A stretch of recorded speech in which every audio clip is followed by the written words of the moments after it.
Hey there everyone, and welcome to another skill combo video. In this one we're going to be looking at the wizard's combo between Frost Armor and Healing Fountain. The way these two work, I've detailed here on the forum. The Frost Armor is really just a damage reduction, and it goes on for a really long period of time. You can have it on almost constantly, and in fact you can have it on constantly if you use a cooldown potion.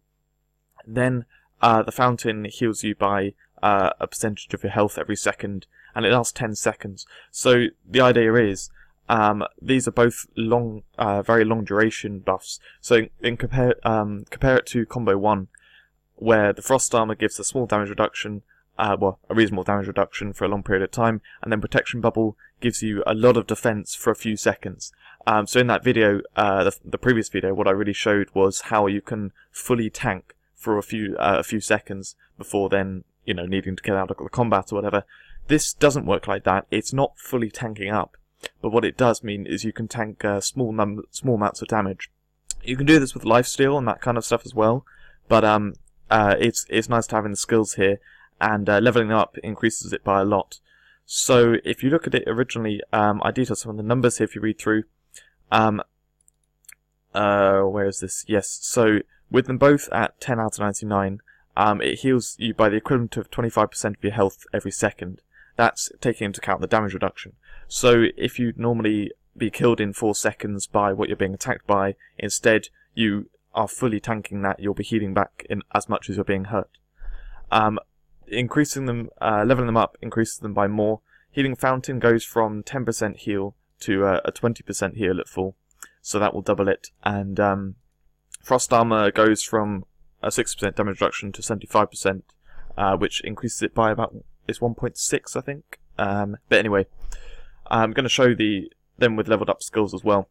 So we're going to go into the Platinum event, and mainly what I'm going to focus here on is just how it deals with lots of enemies and how it deals with not many enemies. And then we're going to look at the different stages. So right now they're both at 10 out of 99, so this is the weakest it will be.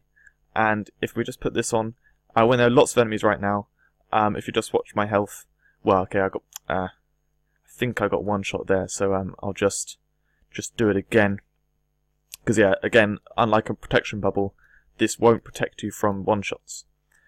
So the best way to do it is actually to move around a bit when you're standing in it. But as you can see, kind of tanked it a little bit. You could definitely see there was some tanking going on, but I did die. I'll just show with moving around. If you sort of move around while you're in this, especially if you're kind of attacking and slowing them and stuff, you do survive quite a bit better, and it's really quite nice if you do that. So now I'm going to reduce the number of enemies and give it another go.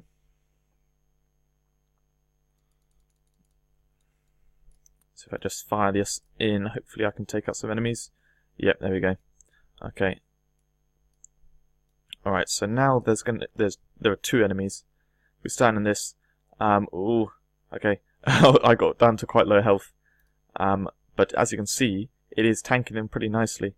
I'm doing the running around just to help a little bit. But yeah, a couple of enemies you can fully tank. It's just when it becomes more that then you can't. So now I'm going to pump up Healing Fountain first, because Frost Armor does get shorter duration when it's at max level, which might, in my personal opinion, is a little bit negative. I'd prefer to have the longer duration and the smaller damage reduction. Just because then it kind of combos with stuff a lot nicer, and you don't really need a cooldown potion in order to have it almost constant. So right now it's this will now heal 20% of health per second. I just want to note as well, there is Healing Shrine which adds another 20% on, which obviously you would use and is a lot better. But I wanted to go with the base skills for this combo, and I'll be talking about Healing Shrine in a later combo. Right, so now we're going to do it again, and it should be double as effective. So let's try it against a large number of enemies, and see how I survive. As you can see, much bigger health boost there, and oh, it's actually tanking almost completely. I did die off at the end there, and it was still active. I don't think it finished, but yeah, can tank most things by the looks of it. Let's just try one more time. I'm going to run around. Oh, okay, I got one shot. doesn't really help if I get hit with really big hits. That doesn't prove anything, that just proves that I can die. Alright. Yes, if I stand in it. Yeah, it's tanking fairly nicely. I feel quite confident with that. Yeah, let's try attacking while I'm stood in it. So, you know, I'll be reducing the number of enemies a bit, but ultimately facing off against quite a few. Yep, fairly good.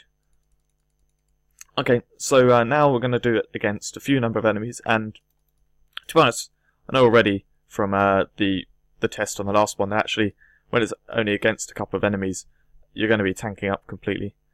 Apart from one-shots. I actually struggle to see what attacks he's doing, this boss is doing, when you're fighting him. Because of the animations, it's really hard to see when he's going to pull off one of his one-shot attacks, especially because it's not obvious which ones they are. Like, you know, it doesn't look like there's a really powerful attack compared to like a one which looks like it's going to be weaker. If you get what I mean. Alright, just going to, yeah, circuit round. Unfortunately, I'm waiting on cooldowns there. But yeah, I feel confident to say now that this will fully tank against like a couple of enemies, three enemies. It definitely heals you by enough. And in fact, this is what I saw when the Healing Shrine rune came out, because that boosted it from 10% to 30%, and suddenly then it was just viable in PvE again. Because before that, it was just a bit. Oh, it actually failed. Wow, that is a rarity. Yeah, before that, the 10%, it's not quite enough to really tank in the situations you do want to tank in. It's just, it only tanks when there are a small number of enemies, which, to be honest, you don't really struggle with anyway. And, yeah, you could do that with lifesteal or something instead. But, 20% health per second, that's definitely enough. You can tank up against more enemies. Not completely, but it's definitely strong against more enemies.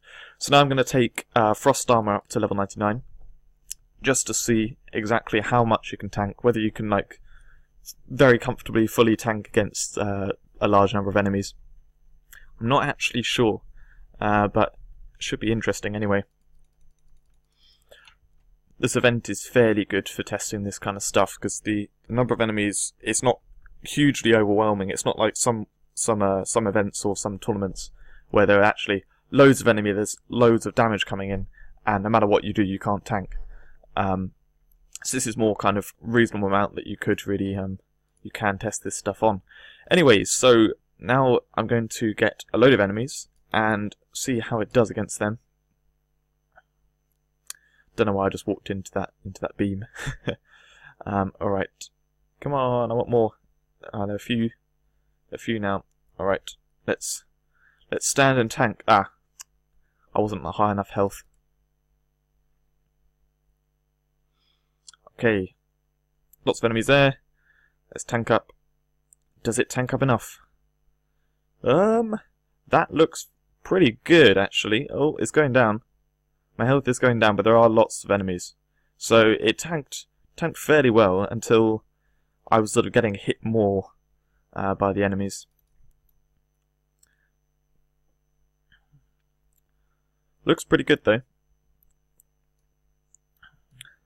And oh, I should actually do the moving around. I'll do moving around and hitting them with Empowered Frozen Sphere, just to make it slightly more realistic of how to do it. The slight movements are really good for just interrupting melee hits, because they'll try to hit you, they'll get within range, but then you just move slightly out of their range, and especially if you combine it with something like Empowered Frozen Sphere that puts a slow on you, a slow on the enemies.